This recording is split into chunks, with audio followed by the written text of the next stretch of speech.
All right, well, welcome back to the channel. My name is Kevin. I'm Tarsha. And this is, of course, Conversations with the Crawleys, where we have conversations about faith, family, relationships, and we do recaps, reviews, and commentary on our favorite shows. This one is all about the Where Are They Now episode of Married at First Sight, Season 14. It's a wrap. It's a wrap. So if this is content that you enjoy, wow, you know what to do. Hit that subscribe, hit that like, of course, notifications. Oh. And share, like she said. Listen, we're going to make this work today. Let's make it work. All right. So this one, as you know, Where Are They Now? We have gone through the reunion, finding out about Lindsay spitting on Mark and all that fun stuff. So now we're 5 months removed from decision day. Lindsay kind of kicks off the episode. She has moved out to Cali, as we saw in the reunion special. Correct. She's got a job. She's got a condo. Yeah, and she's come to visit her dad and sign the papers for divorce. So she's just like, Dad was like, "You good? Have you talked to Mark? Okay, when you do sign your papers, please don't say nothing bad about Mark. Just be cordial." Because he was like, y'all both know how to push each other's buttons. Right. And it wasn't a fit. Right. She says she has no ill will towards him. No. I believe her. I believe her. You know. She's gotten all of her aggression out towards him, so. Right, during the whole time. I can understand her being empty of any ill will for him now. Right.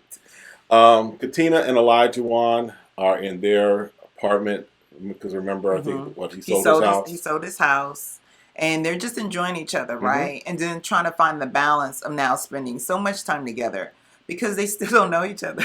You got to remember, at the beginning, they married a stranger. So now they have to all this catch up. At least he got her name now. Right. He's not calling her Jeanette. Right. Right. They do a little paint and sip, which was cool. Yeah. Again, they're just finding activities so they can stay engaged and just learn each other as they're growing. Because a lot of people, they date before they get married. Yes. You know, so it's good for them trying to find a balance right. on how to, get to know each other and then incorporate their friends. Right. Now your cameras are off, getting your life together. Right. Mark is at his place. Steve and Chris come by, fixing the litter box because he got some litter box that twirls around, I guess. Yeah, because it'll remove the poop and put it like under the kitty litter. Okay. Yeah. I've seen them. We don't have cats. So. We don't. Imagine if our dog had something that would spin him around like that. The dog or his poop? Well, that too. All right. So anyway, they talk about the reunion. Chris talks about how Alyssa apologized, but he's like, I ain't believe it. It wasn't real. She took no accountability. Right. And that was the main thing I think we've said too. Like, she kept making excuses and reasons why, different things. And he was like, I was expecting it. So it wasn't like it was coming out of the blue. Shocked, right. He wasn't shocked. No accountability? Oh my goodness. What? He knew. Yeah, he knew.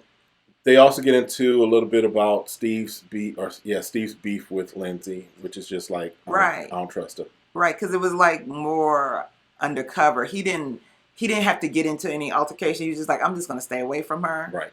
And so for him to share during reunion, they were like, whoa, bro, where that came from? We didn't know, So you don't have to share, like, I don't like this person. There are some people, it's just like, they ain't got to do nothing. I don't rock with them.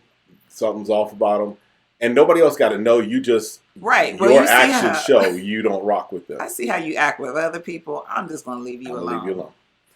So Chris is talking to Olivia from the New Orleans season, which was season 9, I think it was. Right. We didn't. I think that was we took a break from Married at First Sight during that time. But yeah, so it's been virtual now. Just they've been, I guess, IG. Right. In the DMs. Right. Social media. Yeah. And now he feels like he's more comfortable with asking her to come out. Right. And to spend time with him in person, which I think is cool if you can connect with someone. Yeah. She's a nurse, and she pretty much hinted like, I can find a job anywhere. Right. So Steve is hooking Mark up with a friend of his sister's. Right. Feeling like, we might can find a match for you, someone who might be interested, and Mark was like, you know what? because it's somebody you know, I feel a little bit comfortable. And I'm willing to, You got the right energy about Lindsay. You don't rock with Lindsay, so I know you don't have Lindsay's around you. Right. So, yeah. So, Alyssa, who, remember, was allergic to dogs, right? Yeah. Remember? She said she was allergic to dogs. But we knew in the first episode she rescued animals. Yeah. So, okay. So she's rescuing dogs, and, she's got a dog. She's going to visit some of the rescues. Right. She picked out one that now is ready to go home. Right. Yeah. So she meets with her friend, and she indicates that she's talking to someone. Yes, but she's also like, I'm over all the hate and all the... Yeah, because I know, Shay was coming her way. I mean, the way you acted on TV, I would expect Shay to be coming my way if that's the way I was. We call this The Adventures of Basic Girl, So, I mean, it was coming. Yeah. And yes, she has been chatting with Ryan from last season, Houston edition. The Houston edition. Who was on dating apps while he was married to Brett. Right. Well, near the end. Near the end. Yeah. Allegedly. At least what he said. Right. We're going by what he said. So, but that's her kind of guy, right? Because he wears cowboy boots. And he shoots guns. And he wears cowboy boots. And he's in Texas. And he wears cowboy boots. So, hey. More power. All right. So Mike and Wan meet up with Jeffy. And Jeffy was from the first Boston season. Right. Season 6. And we did watch that season. We did watch that season. Right. Yes. And they were friends in college. Right. And played football together. I was like, small world, right? But he's like, and Jeffy or Mike? Mike. They were asking Jeffy, like, you the OG of this now. You've been married for 5 years. You've been married 5 years to a stranger. 5 months. Right. Tell us. So tell us how this works, And he was just like, you know what? At first, it was tough. Yeah. But I think he was kind of just encouraging them, like being patient and working through it and, enjoying their time. And my understanding is that they do have one child. Jeffy. Yes. They do have one child together. So, yeah.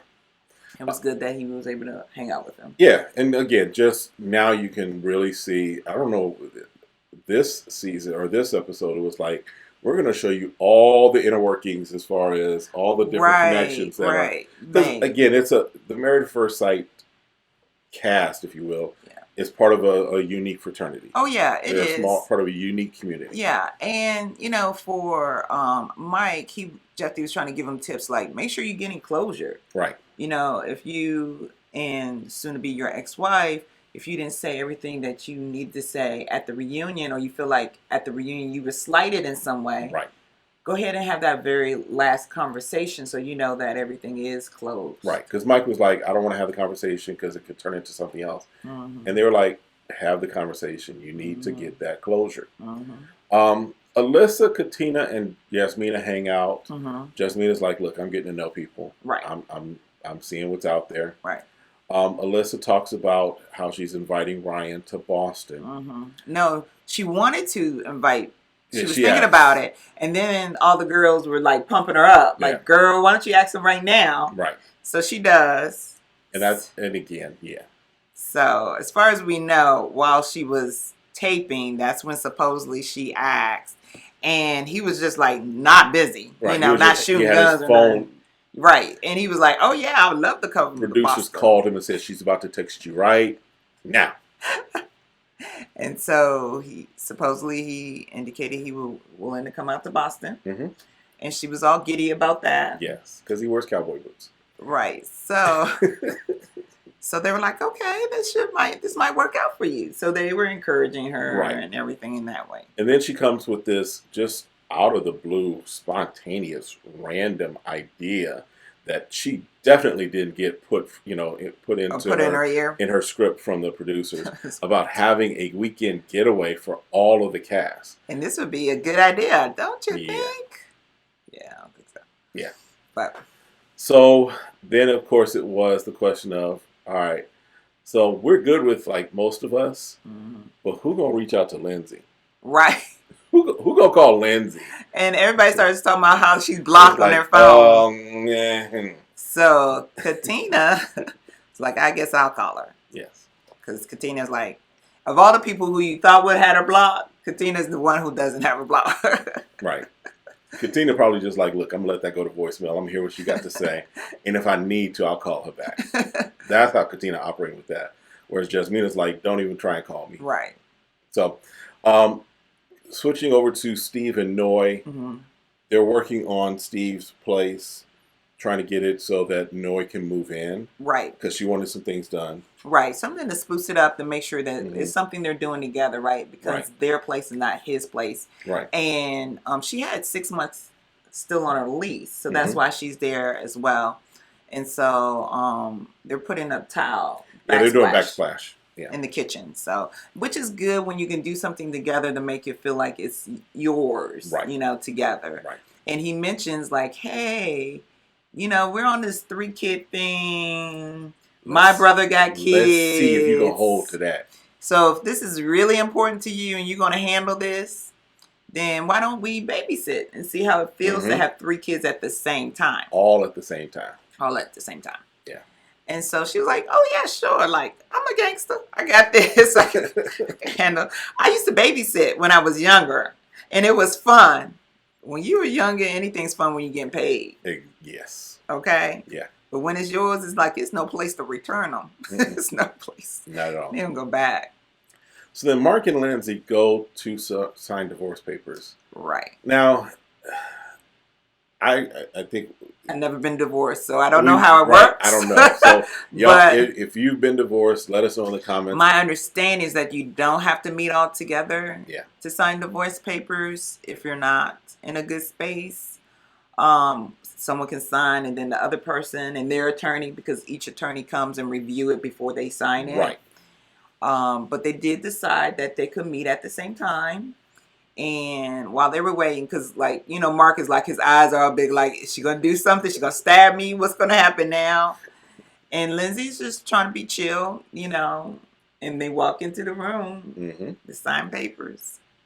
And then the lawyers are like, okay, we're going to leave you some time to just kind of, you know, get your closure.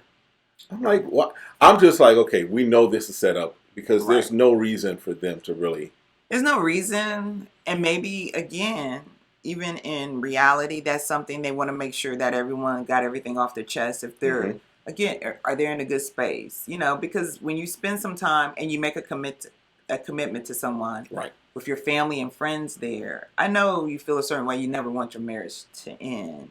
So, you know, but they made their comments, and Lindsay, she apologized again. She gave, in my opinion, a genuine apology this time. Right. Just as far as the whole thing of the bathroom scene where she kind of ripped him a new one, what have you. Right. And he says he would not mind being her friend. Yeah. I mean, hey, I believe in forgiveness. Yes.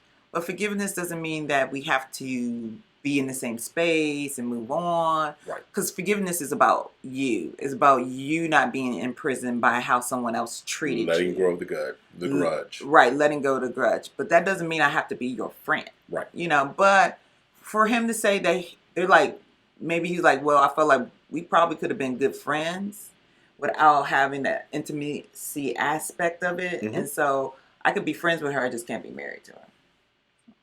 Good for you, Martin. Proud of you. All right, and then Chris goes on his date with Olivia. Right. They go to a restaurant. They've got heated igloos. I guess it was during the winter or something, because they said it was cold. Yeah. Someone kept mentioning it being cold. Well, and also, I mean, if you look at just the body language, she's from New Orleans, so temperature is a little different. I'm saying I know they have winter there, right? Right. But Boston's a whole other beast as far as cold, just like Chicago's a whole other beast, right? Anytime you get further north. Yeah.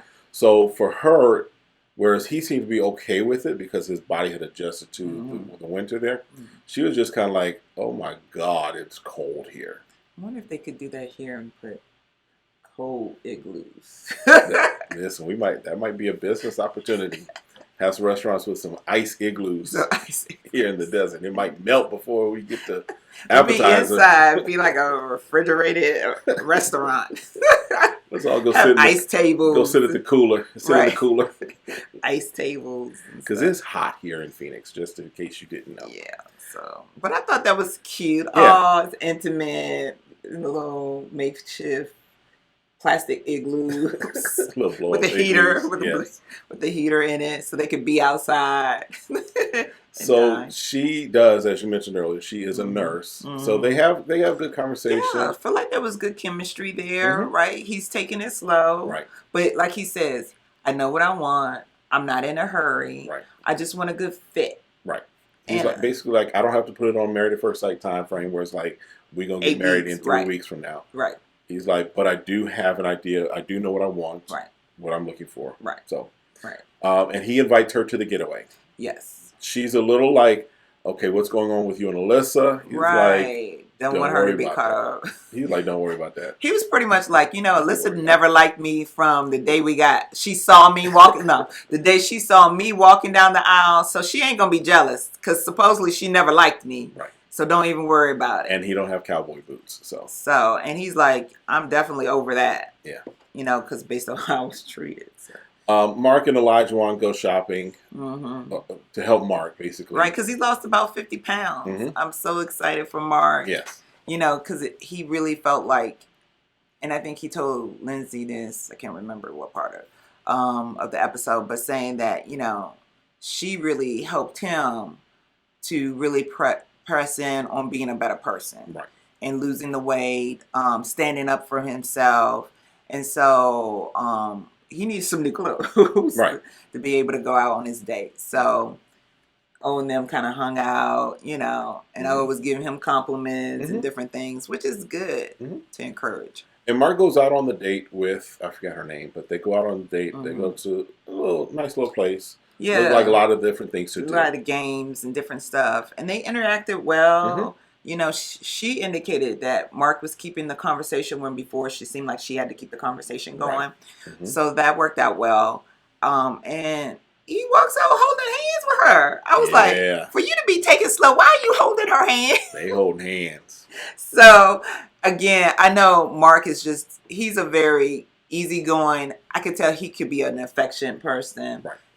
So I get it that to him that's natural, whereas some people that's kind of serious, you holding hands with somebody you just met.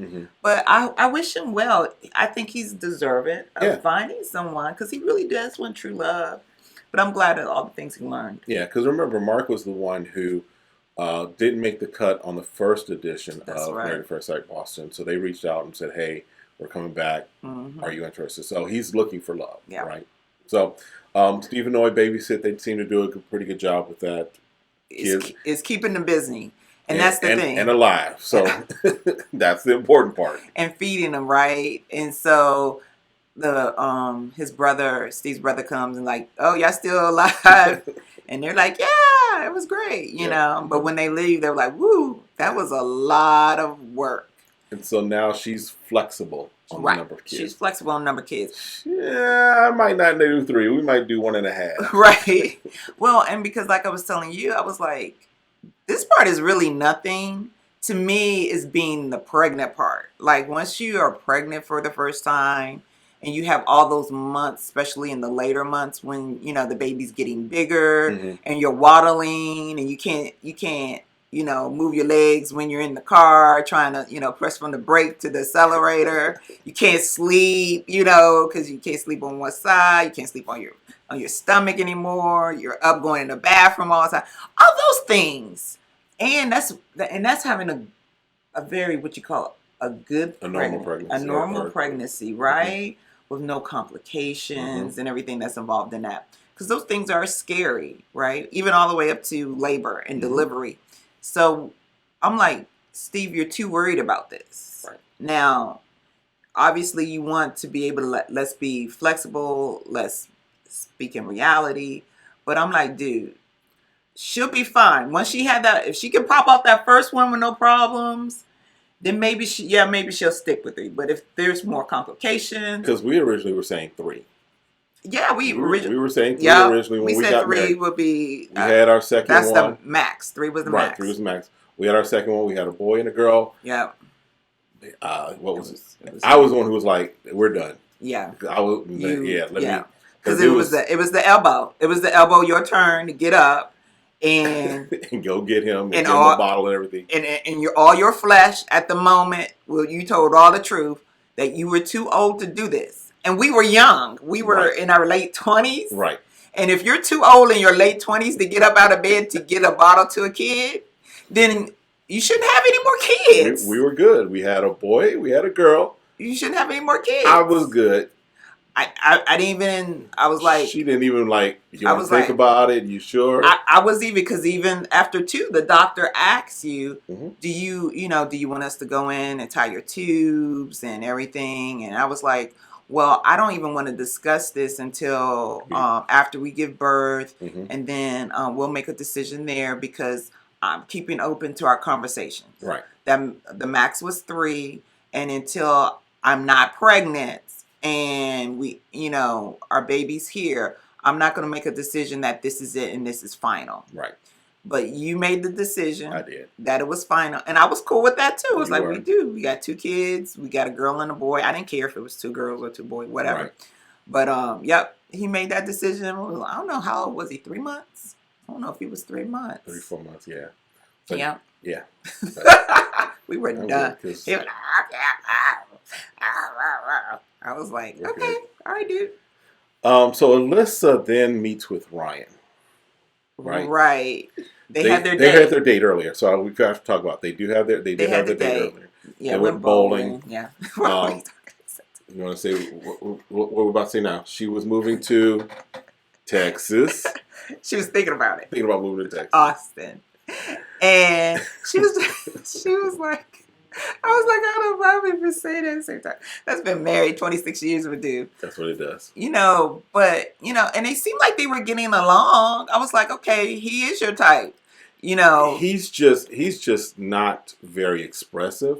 No, he wasn't. He was still being his true self. Right. He wasn't in his season.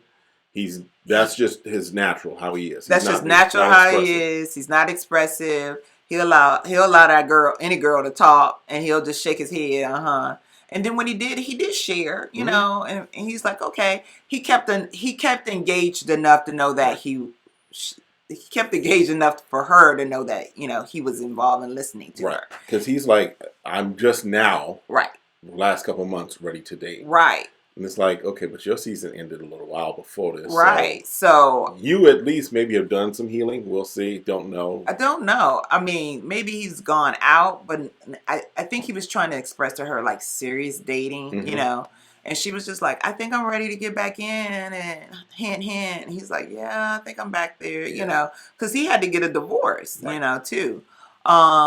And so she kind of like, oh, I was waiting to see how the date would go. And I want to invite you to our weekend. And he's like, let me check airline flights. Right. I'm like, dude, you booked a flight for one day. I don't believe that. Right.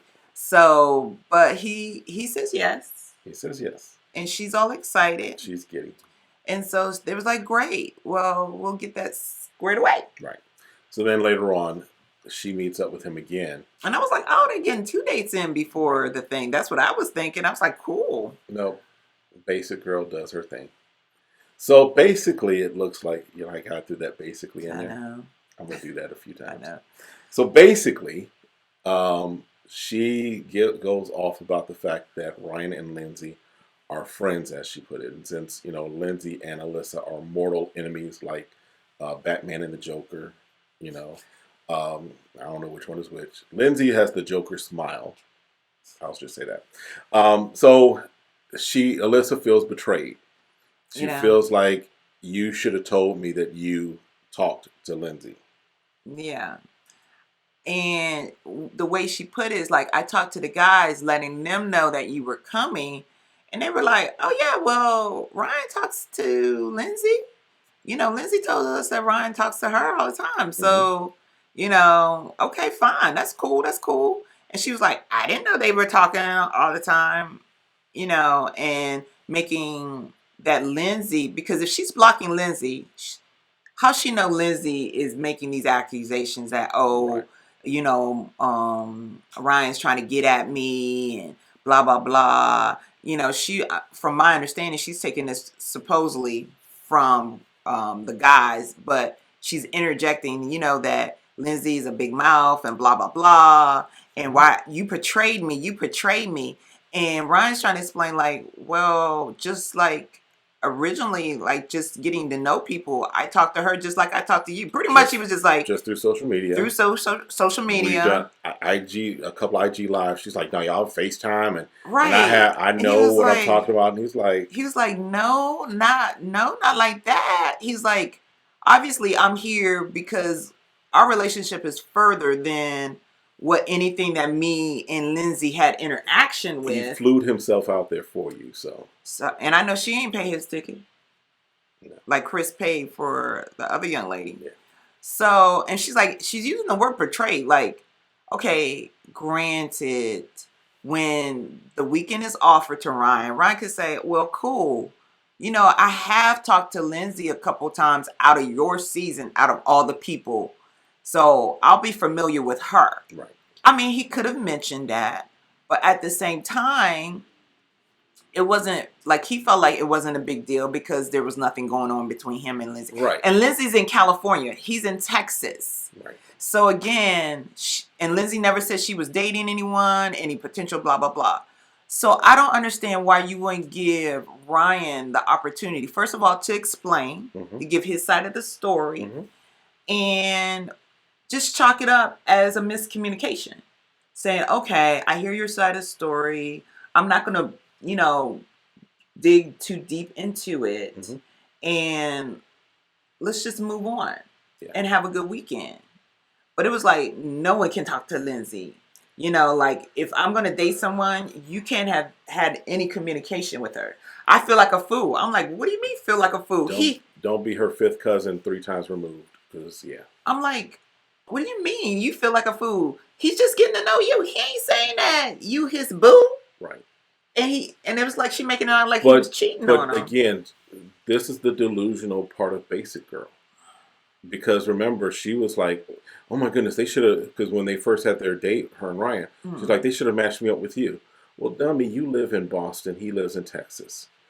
It's Married at First Sight, Boston. And you're not going to find anybody that's going to be country in the way you're looking for, as if you're talking about Southern and stuff like that. So again, I feel like she needs to do some work, and I feel bad. I feel more bad for Ryan because Ryan's just being who Ryan is, right? Now, could he have been more self-aware? Yeah, maybe, especially with their season. I don't know how much of Alyssa's season he actually watched, to be like, oh, this might be a problem for her. Let me just let her know that I have spoke to her just to be on the safe side. Well, chances are there wasn't a whole lot because, I mean, if we look at the time frame, right, if they're talking 5 months after decision day, I think they got married like September, October, something like that last year. Probably, So probably he hasn't had a chance to watch her season. It's possible. So, so we'll see. I don't know. But I feel like she didn't give him an opportunity, give him a chance. Right. Because you're just getting to know him.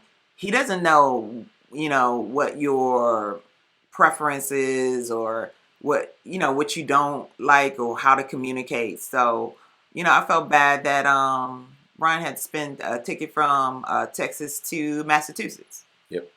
So, and she disinvites him from the weekend. The producer comes over. He's like, I couldn't deal with that drama, basically. He's like, I'm going to talk to who I want to talk to. And I just feel like that was sad.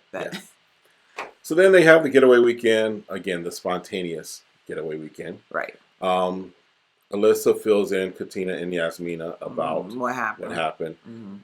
I'll give Alyssa credit, although I would never buy her support. She at least took her "I'm a good person" and branded it into a t-shirt, sweatshirt. Yeah, it was on her. I'll give her credit for that. Yeah. I'll give her credit for that. Yeah. Okay. Everybody comes in. Mike and Jasmina hug. So again, not cordial, right? They are cordial. Yeah. Olivia's there, and she's kind of like...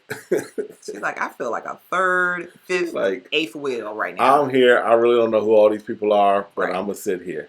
But she did interact, and you can tell they were trying to bring her in so she can, feel comfortable, right? Because Chris did at least introduce who she was, and what have you. Right. So Mike pulls Jasmina aside out of her conversation with Olivia, and he's like, "I want to just clear the air." He says he felt played at the reunion, and really, long story short, they were just pointing the fingers at each other. Yeah, and I'm like, I don't know who did what. Everybody did something, but nobody did nothing. Right. So it's both of y'all fault. That's what you're telling me. Because if I had to make a decision whose fault it's both of y'all's fault. And no one was big enough to say, I hear what you're saying, but why can't we keep trying? Right. Because even Mike says, well, I just stopped because we had some other issues. I'm like, granted, there were some issues. Granted, you're strangers, but it's not convenient to just give up. Right. Because there's no other type of abuse. There's nothing else. There's nothing else that could cause it other than you saying, you know what, it's not worth me trying. Right. And you don't know that because, again, you're strangers, right? So it's unfortunate, but they're going to find love. They'll find other, people that they'll fall in love with and learn from this experience. So I wish them well. Yep. They had taco night. Yeah. Them beef tacos was looking dry. That beef was overcooked. And the cameraman kept putting the camera on that pot with the beef. He showed the shrimp a little bit. He showed them cutting up. He showed them beans. But them beef, he kept like, let me keep showing y'all these beef. He's like, I want this beef is so dry. This madness that they eat. They overcooked that beef so much. Elijah Wan gives Lindsay credit for her good behavior. He asked her, be on your best behavior. But she did. She just came in there being herself. And I appreciate Lindsay pulling aside Steve and saying, hey, Steve, I feel, something between us. I want to clear the air and really apologize to you. Right. And then Noi comes in a little bit later and shares what she wanted to share with Lindsay as well. But I appreciate her like, hey, it wasn't right for me to say certain things. I'm sorry you took it a certain way as well. And no excuses, just apologizing. Yeah. And Steve said, I'm willing to accept that and let's just move on and let's see how well you do, you know. So. Yeah, he was like, we can be cordial, but you got to improve for more. If you want more than that. Right. So. And then Alyssa pulls Chris aside.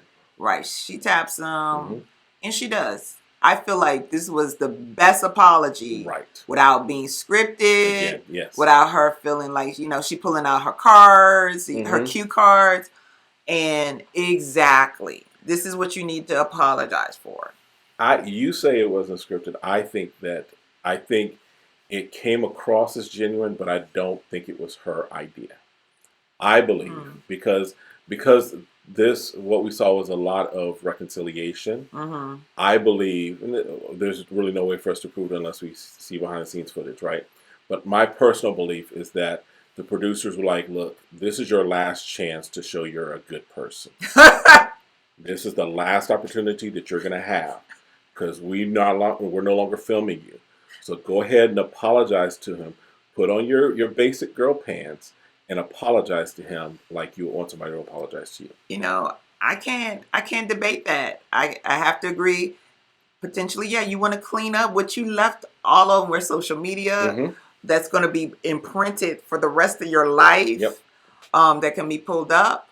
But good for her because she could have stayed in her ground like, I don't feel like it. True. She still had the choice not to do that. Right. But she did. It could be a start for her. And I'm just going to give her for what I saw. What I saw on TV. I give her credit for that, yes. For all those episodes, I gave her credit for that. Yes. And I'm going to give her credit for this and not discount the episode like I gave her credit for everything else. Right. You see what I'm saying? I get you. No. All right. Well, look, that's it for this review. Married at First Sight will return, I think, in July. From San Diego, which it's going to be, it looks like it's interesting, completely different feel just as far as West Coast. So we'll see how it goes. And there are new experts. We might do videos just kind of talking about the new experts, who they are, because we're familiar with one of them, Devon Franklin. So we'll definitely talk about some of those things. We'll see you next time. Again, subscribe to the other things that we do. We'll see you all next time. Have a great one. Be blessed. Bye.